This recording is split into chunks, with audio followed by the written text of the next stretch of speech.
নিমাই নিঃসন্দেহে বড় হয়েছে, কিন্তু মানসিকতাটা এখনও এক থেকে গেছে।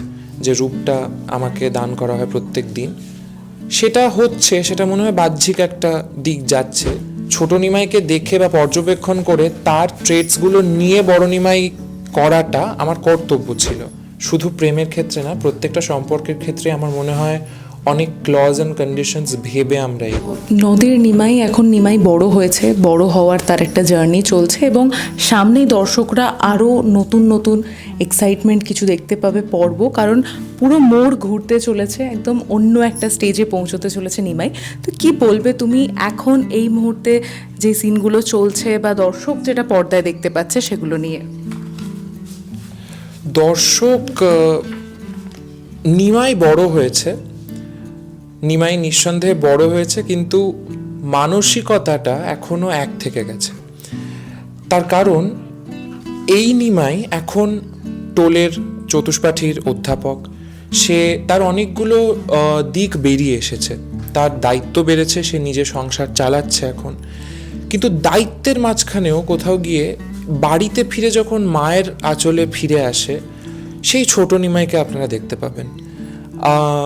ওই যে মায়ের পেছনে পেছনে ঘোরা, মায়ের থেকে যে বাৎসল্যর কামনা, এই ভেতরের আসল যে নিমাই, সে যে একজনের ছেলে বা কারো মানে তার বাবার স্মৃতি বলো, তার মায়ের স্মৃতি বলো, এই সবটা মিলিয়ে সেই ছোট নিমাই বড় হয়েও কিন্তু অ্যাট ইটস কোর এক আছে। শুধু তার সাংসারিক দায়িত্ব এবং কর্তব্য অনেক বেড়েছে, তাতে করে নিমাইয়ের অনেক শেডস বা অনেক ধারা আমরা দেখতে পাবো। আচ্ছা, এই যে আমরা শুনছি যে মানে আমরা তো এতদিন ছোট নিমাইকে দেখেছি পর্দায়, এবারে বড় নিমাইয়ের কিন্তু একটা ছোট দিকও রয়েছে। তো ছোট নিমাইয়ের থেকে কিছু শেখা হয়েছে ওর দিকগুলো? ছোট নিমাইয়ের থেকে শেখা বলতে গেলে আমি রীতিমতো এপিসোডস ফলো করা বলো, এবং আমাদের যে ছোট নিমাই করতো তার যখন কাজ হচ্ছে সেটা এসে আমি নিজে দেখেছি, এবং সেটা আমি নিজের চেষ্টায় দেখার আরও আগ্রহ ছিল, কারণ আমি কখনোই চরিত্রটাকে এমন একটা দিকে নিয়ে যেতে পারবো না যাতে কোনো রিলেশন না থাকে। কাজেই ছোট নিমাইকে দেখে বা পর্যবেক্ষণ করে তার ট্রেটসগুলো নিয়ে বড় নিমাই করাটা আমার কর্তব্য ছিল, সেটাই করার চেষ্টা করেছি। এবং আমাদের যে ছোট নিমাই করতো, সে আসলে যেমন সে নিমাই মানে যখন নিমাই চরিত্র করছে সে তখনও তেমন, অনস্ক্রিন এবং অফস্ক্রিন সেটা একদম এক। আমি সেটা নই, কিন্তু আমি ওর থেকে অনেক শিখেছি এবং অনুপ্রাণিত হয়েছি সাফল্যর থেকে। সাফল্য ছোট নিমাই করতো, এবং এত মিষ্টি একটা ছেলে, তো ও যেমনভাবে প্রাণবন্ত করে দিত অনস্ক্রিন প্রত্যেকটা ফ্রেম, আমারও তাই চেষ্টা। আচ্ছা, এখন যখন প্রতিদিন এসে সেটে রেডি হও, এরকম একটা ঐতিহাসিক চরিত্র সেটাকে অ্যাডাপ্ট করছো, অবশ্যই তুমি একটু আগেও বলছিলে যে ভীষণভাবে সেটা নিয়ে পড়াশোনা করা হয়, সেটার চর্চায় থাকা হচ্ছে সেটা নিয়ে। তবে যখন নিজের মতন করে আসছো, তারপর সেটে লুকটা চেঞ্জ হচ্ছে এবং তুমি এরকম নিমাইয়ের একদম নিমাইয়ের মতন দেখতে একটা লুকে চলে আসছো, তখন ফিলিংসটা কেমন হয়? তখন মাইন্ডসেটে কি কি থাকে? আমি জানি না মানে কিভাবে শব্দে ব্যাপারটাকে ব্যক্ত করব, কিন্তু আমরা যখন এই যে আজকে বর্ষণ যেটা ধারণ করে আছি, যে রূপটা আমাকে দান করা হয় প্রত্যেক দিন, সেটা হচ্ছে, সেটা মনে হয় বাহ্যিক একটা দিক যাচ্ছে।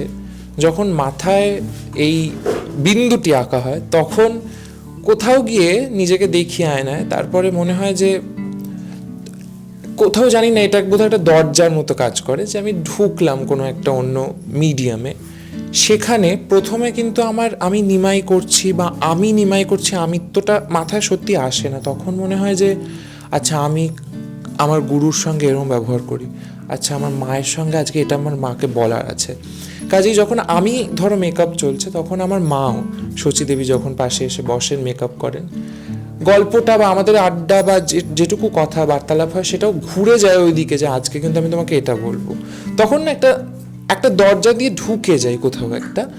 এমন নয় যে একেবারে ডিসকানেক্টেড হয়ে গেলাম আসল জগৎটা থেকে, কিন্তু ওই অচলায়তনটা ভেঙে যায় তখন।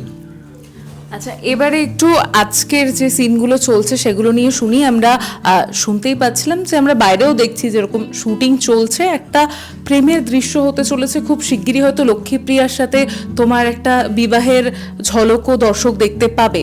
তো কি বলবে এখন যে শুটিংগুলো চলছে সেটা নিয়ে?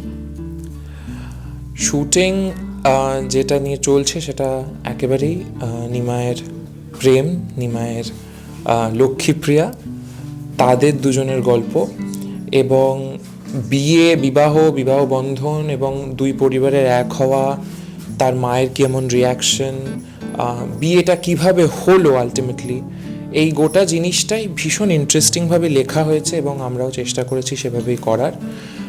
তবে এই যে বিয়ের পরিণতিটা, তার আগে এই গোটা যাত্রাটা আমরা কদিন ধরে শ্যুট করছি, দর্শকের মনোরঞ্জন হতে বাধ্য। কারণ আমরা খুব সেন্সিটিভলি কাজটা করেছি এবং খুব দুষ্টু মিষ্টি দিকটা নিমায়ের শুধু যে মায়ের কাছে বেরিয়ে এলো তা না, এবার মায়ের পরে এমন এক নারীর কাছে প্রথমবার বেরিয়ে আসছে সেই দুষ্টু মিষ্টির দিকটা, যেখানে নিমাই নিজেও একটা বাচ্চা হয়ে ফিরে যেতে পারছে, যেখানে সেই বাচ্চার মতো আনন্দ পাচ্ছে প্রেম করে।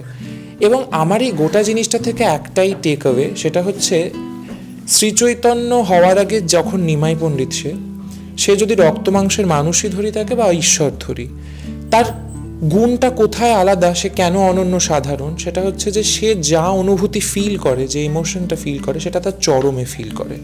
রাগ হলেও তার চরমে হয়, প্রেম হলেও তার চরমে হয়।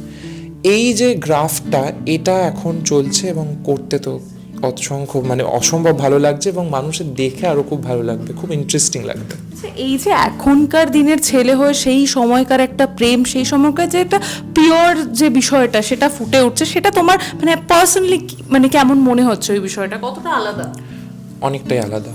তার কারণ হচ্ছে এখন শুধু প্রেমের ক্ষেত্রে না, প্রত্যেকটা সম্পর্কের ক্ষেত্রে আমার মনে হয় অনেক ক্লজ অ্যান্ড কন্ডিশনস ভেবে আমরা এগোই, প্রত্যেকটা পদক্ষেপ সাবকনশিয়াসলি আমরা সেভাবেই ফেলি।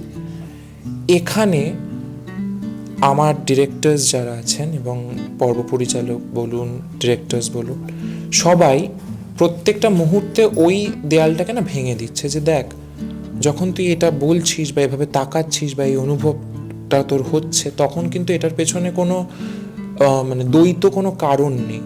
একটাই কারণ, সেটা হচ্ছে তুই ভালোবাসিস, বা একটাই কারণ, সেটা হচ্ছে তোর রাগ হচ্ছে। এই যে পিওরিটি অফ ইমোশনস, রসবোধটা খুব পিওর ফর্মে, সেখানে কোনো ও এরকম ওরকম কোনো দ্বৈত মেন্টালিটি নেই, কোনো ডুয়াল রিয়ালিটি নেই এখানে। ঠিক সেই কারণে একদম আলাদা মনে হচ্ছে এখনকার সময়টা তখনকার সময়টা, এবং ওই একই সেটে পা রাখার পরে মনে হয় যেন একটা অন্য ওই 500 বছর আগের একটা সিকোয়েন্সে ঢুকলাম।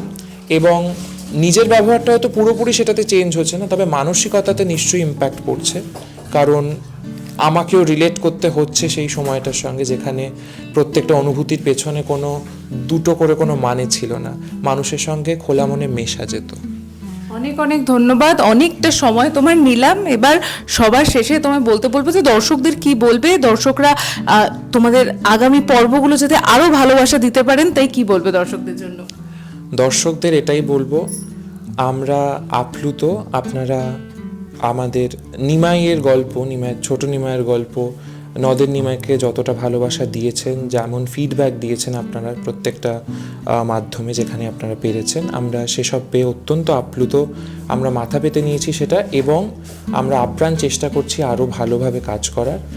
আর এই আগামী দিনের যা যা গল্প আপনারা দেখবেন, সেগুলো মন দিয়ে আমরা কাজ করে ফুটিয়ে তোলার চেষ্টা করছি। আপনারা অবশ্যই আমাদেরকে আশীর্বাদ করবেন এবং পাশে থাকবেন, যাতে আমরা এগিয়ে যেতে পারি। আর সোম থেকে শনি সন্ধ্যা 7টায় আকাশ আটের পর্দায় দেখবেন নদের নিমাই।